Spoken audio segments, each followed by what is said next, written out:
So what was it like to do those marches in the Well, 90s? it was a culmination of a long debate and discussion we'd had for some years about a parade, and many of us, which I was part of, all of the work and the decisions, was that we didn't think that could get people to come to the parade and be in it, because so few people were out and were worried about being identified in that.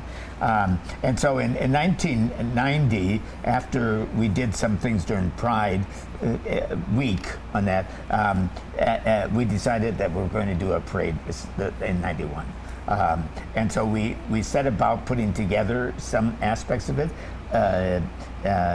Holds Greenhouse provided pink petunias, that we had a ton of them on the gazebo, the microphone and the rest. I have to tell you that we didn't know whether anyone would show up at that. There were 8 or 9 of us that were working on this and getting stuff ready and blah, blah, blah, kind of thing and that as well.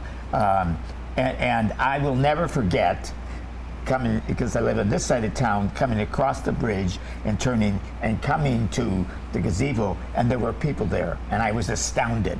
I didn't think anyone would come, and there were. It was really wonderful, even though it was small, kind of thing. That was better than zero. Do you know how many people were there? 30, 40, I think. Wow. We don't quite know exactly. No one really took carefully count that way. And as Rob was saying, some people wore paper bags over their head so they could see if they didn't want to be identified. Maureen Irwin and I held a sign saying who we were, and that. And there were a number of other people that didn't have anything on their heads. But we basically just marched down those 2 blocks and back to that, and we thought we'd done a miracle. And we in 1991, city asking the city for a proclamation was the former mayor at the time, and they would not provide it. In fact, they voted on council against it, 12 to 1 against it, and that was very discouraging. So in the next year, when we had the major march and that parade that day, there was a new mayor, who was Mayor Reimer. She provided a proclamation, which for us was a big deal, because we'd been 12 to 1 against us. Was not very happy with that. So 1995, Bill Smith comes in. We have the Delwyn or the Green Court case. How did it feel to lose that support from City Council? You were on City Council. I was on City Council at that time. Oh, it was not easy. I mean, it was hugely disappointing, and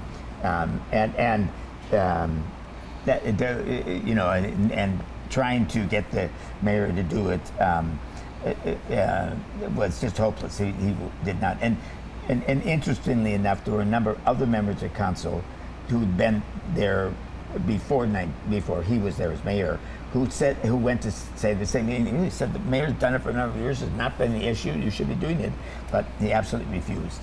And for him, it was a personal, religious, blah blah blah kind of thing in that as well. And so we took it in stride, I suppose. It was like, well, I would say also because we had been successful in other years, and because we'd had members of council, including myself, but others taking part in the parade, and other city entities as such, I think we kind of thought, whatever, we'll keep working at it. And in the end, a couple of years later, he was forced to do it. Essentially, in essence, there had been issues with other cities doing the same thing, and the courts in those particular provinces and states always said that you had to do it, and I think the advice he got from the legal department in Edmonton, city of Edmonton, said, you'll lose this, and I think they were not anxious to try to even take it to court, kind of thing, and that too. Regretfully, this is me, because there are things about the mayor that I managed to get along pretty well. So they had that and presented it, but he said, this is awful. I didn't want to do this, but rather than just doing it and shutting up, kind of thing, and that he couldn't do that, and that for me was extremely disappointing. I will never quite adjust to the fact that he did that. I certainly think there was, from the community, a big emotional change from having to force Mayor Smith to do it in 2003 to the very visible and vocal support that the community then got from Mayor Iveson. And Mandel was extremely supportive, and he referenced that personally, that he was a member of the Jewish community. He knows the kinds of things that happen, and people like him don't want that to happen to anybody else again, and he wouldn't let it happen. So he not only came, but he did a lot of things with the community, with other groups and organizations that were part of the community, with Camp Firefly, the brunch that they said, that was the mayor's brunch. He agreed to do that. He was in. Every year he was there. He headed the parade a couple of years on. That he and I were in a. I can't believe we did some of this stuff. Well, only a mayor can do this. Got an old vehicle from Fort Edmonton and got them to bring it over on a truck that he and I rode in. Especially for me, growing up in the 90s when the Vreen versus Alberta case was going on, where we were literally fighting the government, and the government was saying, no, queer people in the province don't have rights, to just 10 years later, and there's marriage equality, and you're getting all of these politicians that are coming on board, that are showing their support, that are showing up and standing with the community, was transformative, really, right? And it shows the work of advocates like Michael and Maureen in changing the landscape of the culture in the province. So 2018 and 2019. 2018, the parade was stopped by protesters, not anti-pride protesters, but people from the community. And then 2019, the parade was canceled. Can you tell me why and what happened? I can tell you, it's certainly part of it. I was, I was there, but more importantly, I've read a lot of the information about it, because it's quite a bit as well. Because that year, a couple of groups had indicated their concern about a variety of things with the parade, that it had become more of a parade rather than a march, that they thought there was too much commercialism as part of it as well, and that it was losing its focus as a march and pushing for things in that as well. And that there were other groups, there were persons who also were part of the larger queer community that didn't feel they were being represented very well, if at all, on the parade. And a couple of those groups, with a few other allies, decided that and came up with a list of things they thought that needed to change. And the organization at that time wasn't able to maneuver and do much of that, partly because the parade was so big at that point. The planning for that started virtually a year before, and by the time you get to the last couple of months, and most everything's in place. And so we said, well, we can't do too much. We'll see afterwards. But they were adamant. With another 20 or 25 people was in the front of the parade right after the police escort and the rest, and we went through the rest and ended and didn't know it had been stopped until 20 minutes later. We were like, where's everybody else, kind of thing. And so then we started to go back and then found out what had happened, and that members of a couple of groups had intervened. They said they wouldn't let the parade continue until this, and so a couple of people who organized the parade said, okay, we'll do that. And I think they had no choice. They had all these people behind them, plus there were thousands of people watching the parade. In those days, at that time, I think there were probably over 2,000 people in the parade, and there were probably 30,000 or close to that watching as well. And then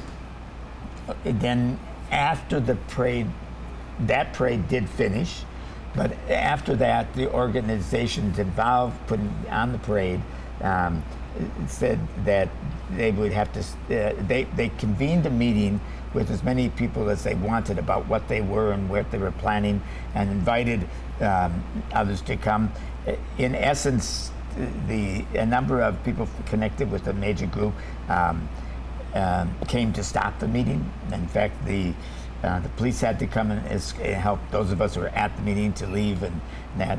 And a relatively short time later, the organizing group said that they were done and there would be no more parade that they were going to do, and disbanding the organization, which was difficult for everyone, including myself. I understood and agreed with them at the time. They could not guarantee safety, and you got that big of a crowd and many people in the parade, and a melee could take place, and that, and a number of people who were part of organizing the parade, were clear in saying, I'm here to organize the parade. I'm going to deal with all this. That isn't why I'm there. And so it ended.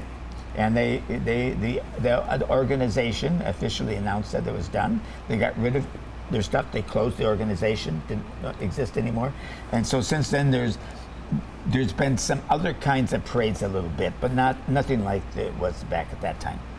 And these conversations were certainly not something that was unique to Edmonton. No. The conversations, the mid-parade protests were happening all across Canada. Yeah. And I'm certain that they were probably happening in the States too. Conversations around police and military involvement and the impact of that on marginalized communities and their feelings of safety.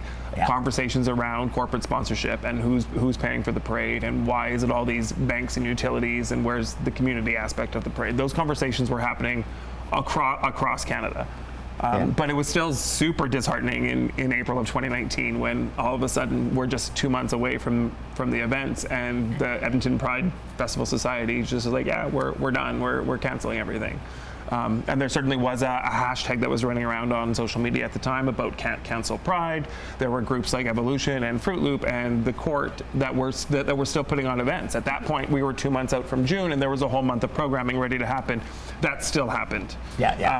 What would have happened the following year, it's hard to say. I do find it interesting, though, that so many of the things that in the 90s and the early 2000s that people were fighting to have included in Pride became so problematic. Like the fight to get corporate sponsors so that the community wasn't paying for the parade.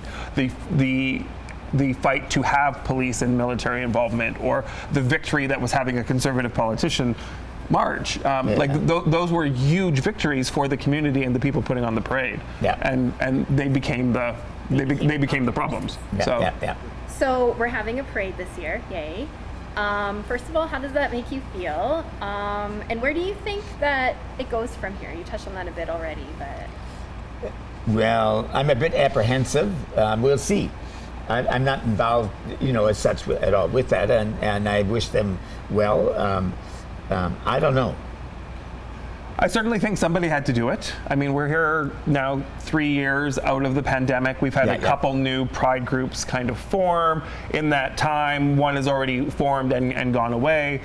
Pride Fest is the group that's kind of picked up the party aspect, and they've been talking for the last year about the parade aspect and bringing that back. Certainly the community's concerns around any of the problems that we've talked about have not changed. The extent to which they're going to be addressed this August, I still don't know. But somebody has to start. So maybe it is starting back from scratch. Certainly it's never going to get back to the days of 30 to 40 people in paper bags. Like those days are long behind us now. So wherever we end up, we're still going to be much further ahead of where we started. And certainly the current group has had some meetings with the community groups over this past year, kind of thing, that at least through most of it. I think they started, I think they're doing stuff about last September, kind of in terms of community groups, meeting with the community groups and some of the people, representatives and that too. But I'm wary. We'll see. I think there's always going to be a certain little bit of apprehensiveness when you're coming out of what we've come out of, and then things are starting again. But it's inconceivable to people that a city the size of Edmonton doesn't have a parade. I mean, maybe that's something that Edmonton needs to look at. A lot of parades that Edmonton used to have don't happen anymore. Right, Not just right. the Pride Parade. Yeah. That's a different story. But I mean, I think those costs that Yeah. are maybe stopping those other parades are a factor in why our artists and the cost fail. of the amount of work. I mean, it does take a lot of volunteers to do to commit a lot of time, and the costs are significant.